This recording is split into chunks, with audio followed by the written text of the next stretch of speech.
से सीधा आगे नहीं सिर्फ एक ही तरीके से पूछेगी। हेलो फ्रेंड्स, मेरा नाम है एसएम सिसोदिया। आप देख रहे हैं मेरा चैनल। अस्सलाम वालेकुम दोस्तों। आज हम बात करने वाले हैं ड्रामा सीरियल डाव की 55वीं और 56वीं किस्त के बारे में। सबसे पहले बात करेंगे अंबर की स्टोरी की। अंबर ने अपने हाथों की नसें काट ली थी तो भाई और भाभी उसको हॉस्पिटल लेके गए। हॉस्पिटल वालों ने कहा कि अंबर बड़ी मुश्किल से बचा ली है हमने। तो भाई और भाभी काफ़ी ज़्यादा खुश होते हुए अंदर जाते हुए अंबर को बताते हुए कि दुनिया वैसी नहीं है जैसी कि वो समझती थी। और उतने में ही माँ भी आ गई। माँ की आंखों में तड़प थी, आंसू थे और काफ़ी ज़्यादा सवाल भी वो पूछती हुई, अंबर तुमने ऐसा क्यों किया, तुमने हमारे बारे में ज़रा नहीं सोचा। और आज मैंने देखा कि जिस तरह से लोगों की ज़िंदगियाँ बर्बाद करती हुई, लोगों की बेटियों की ज़िंदगियाँ बर्बाद करती हुई औरत जब उसकी बेटी की ज़िंदगी पे बात आई है तो किस तरह से तड़प रही है, किस तरह से दहक रही है, किस तरह से झुलस रही है। काफ़ी मज़ा आया ये देखने में। कलबास बेगम, अब तुम्हारे हिसाब के दिन शुरू हो चुके हैं। दूसरी तरफ हमारा भाई भी है जो कि समझना चाहता है कि हो क्या रहा है उसके घर के अंदर। अंबर ने आखिर सुसाइड करने की कोशिश क्यों की, आखिरकार सुम्बुल के साथ मसला क्या है, आली क्यों उसको बार बार टॉर्चर कर रहा है। दोनों ही तरफ वो फंसा हुआ है। यहाँ पे बचाए कि वहाँ पर बचाए, यहाँ पर बहन को नहीं छोड़ सकता, वहाँ पर आली के पास अपनी दूसरी बहन को नहीं छोड़ सकता। इतने में हमारी प्यारी सी नेहा जो है कहते हुए कि मैं जाके उससे बात करूंगी। तो फिर हमारा प्यारा सा आसिम कहता हुआ कि ठीक है जाके बात करो, मैं यहाँ पर इसको संभालता हूँ। दूसरी तरफ हमारी जो प्यारी सी अंबर है वो भी काफ़ी ज़्यादा मतलब कि अब गुस्से में आती हुई कहती हुई कि मैं उससे बदला लेके रहूँगी, मैं उसे नहीं छोड़ूंगी मॉम, मैं उसको कहीं ना कहीं से तो ढूंढ के निकालूंगी, मैं कुछ नहीं जानती, आप बदला लेगी मॉम, आप जाए और जाके पुलिस को बुलाए मॉम, प्लीज़ पुलिस को बुलाए मॉम। लेकिन वही बात है कि मॉम कहती हुई कि नहीं बेटा, अभी जो है चुप हो जाओ, अभी जो है शांत हो जाओ, हम बदला लेंगे, लेकिन अभी तुम्हारे भाई को पता नहीं चलना चाहिए। अगर उसको पता चल गया उसने उसे मार दिया तो वो तो जेल चला जाएगा, मेरे बच्चे की ज़िंदगी बर्बाद हो जाएगी। मैं तुम्हारे हाथ जोड़ती हूँ, तुम उसे कुछ भी नहीं बताओगे। लेकिन वही अंबर का पारा बढ़ता हुआ कहती हुई कि नहीं पुलिस को बुलाए मॉम, पुलिस को बुलाए मॉम। लेकिन इतने में ही भाई आ गए और भाई के सामने अंबर एकदम चुप, सन्नाटा हो गया। फिर अब आगे बात कर लेते हैं हमारी अगली स्टोरी की। हमारे आली ने जो है हमारी प्यारी सी चुलबुली सी बुलबुली सी सुम्बुल को कैद करके रखा हुआ है, जो कि मुझे अगेन बिल्कुल भी अच्छा नहीं लग रहा बेचारी को। मतलब कि अंधेरे के अंदर स्टोर रूम में ना कोई एसी, ना कोई पंखा, ना कोई गद्दा, बेचारी ऐसी ही ज़मीन पे सो रही थी। जब उठी तो काफ़ी ज़्यादा मतलब कि अजीबोगरीब हालत हो रही थी। शहनाज को उसके पास भेजा, शहनाज ने उसे उठाया तो पता चला कि हमारी प्यारी सी सुम्बुल को तो बुखार चढ़ गया है। शहनाज उसके लिए जो है दवाई भी लेकर आए, लेकिन सुम्बुल एक ही रट लगाई हुई कि आली को बुलाओ, आली को बुलाओ, आली को बुलाओ। लेकिन आली उसकी बात सुनकर भी अनसुनी करता हुआ बार बार शहनाज को उसके पास भेजता हुआ, शहनाज को जो है बार बार ये हुक्म देता हुआ कि उसका दरवाज़ा 5 बजे से पहले नहीं खुलेगा, इसको सिर्फ मिलेगा तो दाल रोटी मिलेगा, उसके अलावा कुछ और नहीं मिलेगा। काफ़ी ज़्यादा क्रूर, काफ़ी ज़्यादा वहशी बन चुका है हमारा आली, जो कि देखने में मुझे अगेन बिल्कुल भी अच्छा नहीं लग रहा। मज़ा आ रहा है लेकिन अच्छा ना लगना और मज़ा आना ये दोनों अलग चीज़ है दोस्तों। अच्छा नहीं लग रहा लेकिन मज़ा पूरा आ रहा है। और दूसरी तरफ मतलब कि हमारी सुम्बुल भी इल्तिजा करती हुई आली की अदालत में कि एक बार मेरी इल्तिजा सुन लो, एक बार मेरी दरख्वास्त को मान लो, एक बार मेरी सुनवाई तो कर लो अपनी अदालत में। लेकिन आली उससे नज़र चुराता हुआ, उसके पास ना जाता हुआ ऑफिस चला गया। और जैसे ही वो ऑफिस गया तो उसके पीछे हमारी सुम्बुल ने दरवाज़ा खोल लिया। दरवाज़ा खुला था, सुम्बुल अपना बैग पैक करती हुई उसको रोकती हुई हमारी शहनाज कहती हुई कि मेरे साहब मेरी ज़िंदगी बर्बाद करने के, मुझे मार देंगे, आप क्यों जा रहे हैं, आप ना जाए। लेकिन सुम्बुल कहती हुई कि मैं पागल नहीं हूँ कि तुम्हारे लिए अपनी ज़िंदगी बर्बाद कर दूँ, वो वहशी हो गया है, वो मुझे मार देगा, वो तुम्हें मार देंगे, इससे पहले कि वो हम दोनों को मार दे, चलो हम दोनों यहाँ से भाग जाते हैं। तो हमारी सुम्बुल के साथ शहनाज भी भाग गई।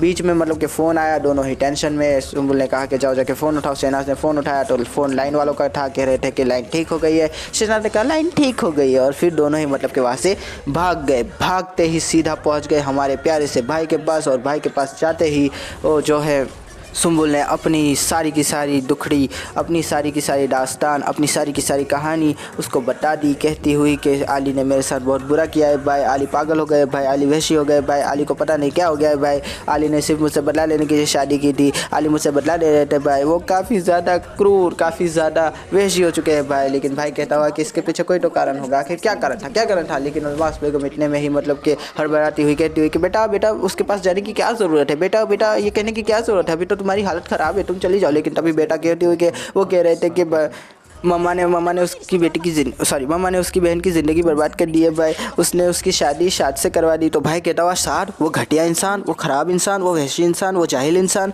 वो बेवकूफ़ इंसान, वो पागल इंसान, अम्मा ऐसा क्यों करेगी, अम्मा उसकी शादी क्यों करवाएगी, जबकि सब लोग जानते हैं कि वो जहनी मरीज़ है, वो मेंटल पेशेंट है। ओए होए। और मैं ये सोचता हूँ कि यार इस शाद के किस्से इतने ज़्यादा मतलब कि फ़ेमस है कि इसके बारे में तो यहाँ पर भी सभी लोग जानते हैं, फिर भी मम्मा जान ने जो है इतनी प्यारी लड़की की शादी उससे करवा दी। काफ़ी बैड लगा मुझे, काफ़ी बैड। उसके बाद वही बात है कि अम्मा जान कहती है कि मैं ऐसा क्यों करूँगी बेटा, तुम ये क्या कह रहे हो बेटा। लेकिन वही बात है कि हमारा प्यारा सा आसिम कहता हुआ कि नहीं, मेरे कहने का वो मतलब नहीं था, लेकिन किसी ने तो कुछ ना मतलब कि चाबी चढ़ाई होगी उसको, तभी तो ऐसा कर रहा है। और अम्मा जान कहती हुई कि कोई बात नहीं, अब उसके पास अपनी बेटी को नहीं भेजेंगे। और ऐसे में ही मतलब कि आली अपने घर पर आता हुआ उसको शक गया कि कोई फ़ोन क्यों नहीं उठा रहा। वो जैसे ही अपने घर गया, अच्छा उससे पहले मतलब कि उसकी मोहब्बत का भी फ़ोन आया। मोहब्बत ने कहा वही बात कि तुसी ना आ जाओ, तुसी आ जाओ, तुसी बुला लो। लेकिन आली कहता हुआ कि तुम्हारी वजह से मेरी माँ मर गई, अब मैं तुम्हें मतलब कि कभी भी लिफ्ट नहीं करवाऊंगा दीदा। और फिर उसने फ़ोन कट कर दिया। दूसरी तरफ आली बेचारा घर पे फ़ोन लगा रहा था, लेकिन घर पे किसी ने फ़ोन उठाया नहीं। तो आली घर पे आ गया हड़बड़ाहट में। जैसे ही वो घर आया तो पता चला कि दरवाज़ा तो खुला हुआ है, ना शहनाज ना सुम्बुल। और काफ़ी ज़्यादा गुस्से में वो इधर उधर देखता हुआ, अब देखते हैं कि आली अपने मतलब कि गुस्से में क्या करने वाला है। क्या वो सुम्बुल को वापस लेकर आ पाएगा? तो जाहिर सी बात है आ ही पाएगा। हमने कल की किस्त देख ली है दोस्तों, तो कल की किस्त की भी थोड़ी बात कर ही देते हैं। अंबर भी अपनी मतलब कि माँ से बिल्कुल ही बदगुमान सी हो गई है। उसने भी अपनी माँ को सुना डाली कि तुमने कितनी ज़िंदगियाँ बर्बाद कर दी माँ, और तुम्हें ज़रा भी इस बात का एहसास नहीं है। दूसरी तरफ सुम्बुल और आसिम जो है अपने आली से लड़ते हुए कहते हुए कि हमारी अम्मा ऐसी नहीं है, हमारी अम्मा ऐसा नहीं कर सकती, वो किसी की ज़िंदगी बर्बाद नहीं कर सकती। लेकिन वही बात है कि हमारा प्यारा सा आली पूरे के पूरे सबूतों के साथ वहाँ पर था। उसने वो रिकॉर्डिंग उन दोनों को ही सुना दी जो कि उसकी बहन ने उससे आखिरी बार मरने से पहले की थी। और बेचारी अलमास इधर उधर देखती हुई कहती हुई कि अब मेरा क्या होगा। लेकिन दूसरी तरफ हमारी प्यारी सी सुम्बुल भी अब उसको अपनी मतलब कि माँ की असलियत जैसे ही पता चली, वो वापस आली की उस कैल कोठरी में चली गई, उस जेल में चली गई अपनी सज़ा पूरी करने के लिए, जो सज़ा उसने मतलब कि अपनी माँ के गुनाहों के इवज़ भुगतनी है। और वही बात है कि आली अब उससे छोड़ेगा नहीं और उसको बड़ा ही मतलब कि अज़ियत देने वाला है। माँ भी उसके हाथ पे जोड़ती हुई कहती हुई कि बेटा ऐसा ना करो, बेटा ऐसा ना करो। लेकिन सुम्बुल कहती हुई कि आप चली जाए, अगर आली मुझे मार भी दे तो भी मैं अब ये घर नहीं छोड़ने वाली मम्मा। और मम्मा बेचारी रोती हुई कहती हुई कि ना करो मेरे साथ ऐसा, मेरी गलतियों की सज़ा मेरी बेटी को ना दो आली। लेकिन आली भी आली है, वो भी अब मतलब कि उसका भी पारा चढ़ा हुआ है। देखते हैं कि वो सुम्बुल के साथ अब करता है क्या। इसी के साथ दोस्तों चलिए ये रिव्यू भी खत्म करते हैं। आशा करता हूँ आपको ये रिव्यू पसंद आएगा। अगर पसंद आया तो लाइक कीजिए, शेयर कीजिए, सब्सक्राइब कीजिए। ज़्यादा पसंद आया तो कमेंट भी कीजिए। थैंक यू, खुदा हाफिज़, अपना ध्यान रखिएगा। Thank you. बाकी दुनिया भी ना जो सलाम करती है।